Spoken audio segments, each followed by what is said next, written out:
Edge of the trading floor in Chicago at the CME Group. Oliver Sloup with Blue Line Futures standing by to bring us the latest. Oliver, first of all, what are you hearing as we get closer to the close of today?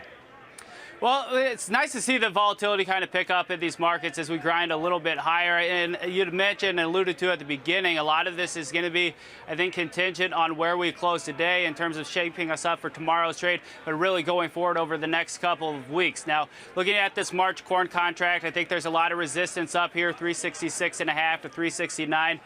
Key Fibonacci retracement levels, some moving averages, and this December new crop contract right near that $4 level. So although we've seen a lot of short covering from funds, this $4 level, psychologically significant, might entice some producers to start selling, which could potentially put a little bit of a lid on this rally. On the support side of things, 357 to 358.5 is going to be the line in the sand that the bulls want to hold. So long as they can do this, I think they remain in control going forward. All right, so what about the soybean market? Because when we take a closer look at these numbers, we went through a spell there where the soybean market really hit a soft spot, and now we're starting to firm up a little bit. Are the charts telling us that we're starting to maybe turn a little bit of momentum?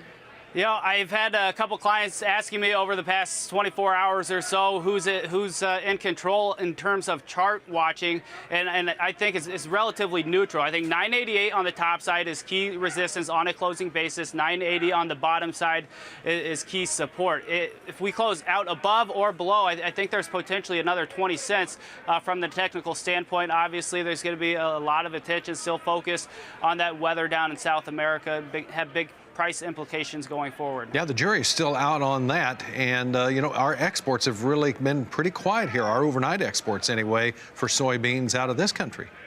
Yeah, they really have, and I think that's going to be something to keep a close eye on. We've seen a lot of volatility in the currencies as of late, the dollar softening up, but gaining some strength over the past couple of sessions. It'll be interesting to see if the dollar can continue momentum or continue its downward trend that we've seen on a longer-term basis. If the dollar continues lower, I ought to imagine that helps the exports a little bit. Where does all this leave wheat then? Wheat has been very strong. A big short covering rally from the funds. I think 471 is going to be the key line in the sand for resistance. This represents a 200-day moving average, an indicator we've not closed above for several months. I think that we probably need a little bit of a pullback. We've been in a pretty decent run upward, so a pullback I think could be a buying opportunity down towards that 441 level. Oliver Sloup with Blue Line Futures. Oliver, hang on with us. When we come back, let's talk about the livestock trade. That's coming up next, so stay tuned for the Market Day Report.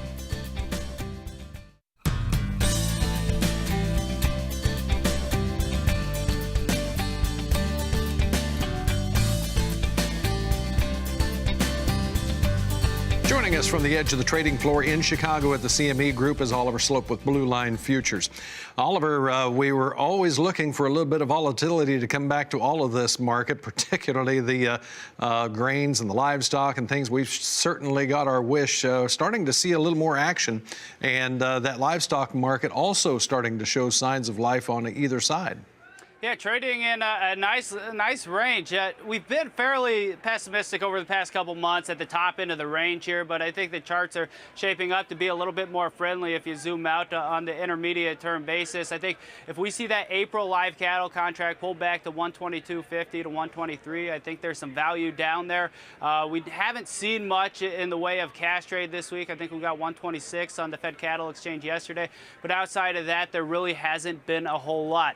The top side of resistance we're looking at for April live cattle comes in 125.50. If we're able to close out above that, I would not be surprised to see these funds extend their net long position and press us towards those contract highs just above 130. On the feeder cattle side of things, it's a similar story. We've been making a trend of higher highs and higher lows, which is very constructive, and I think there is more potential to work upwards. But again, I welcome a pullback as a buying opportunity. Now, a lot of this, you'd mentioned volatility. There's been a lot of volatility in the stock markets this week. If that does spill over and continue, we could see that maybe soften up demand, maybe not specifically, but the fact that you might question demand, I think could put a little bit of pressure on the market. Well, we're talking about the livestock market. You can't ignore hogs either. That market, the futures anyway, got a little bit spongy here recently. Yeah, I was on your show earlier this week saying that we were looking for a retest down to that 70 level, but ultimately kind of trading in a range 70 to 75. We were a little bit premature on that. Obviously, we saw some accelerated selling pressure through that bottom end of support. So the bulls, I think, desperately need to see it close back above 69.70 to kind of neutralize the charts and invite some new buyers back into the market. All right, Oliver Sloup here with us with Blue Line Futures. Oliver, I want to be sure and invite you back tonight.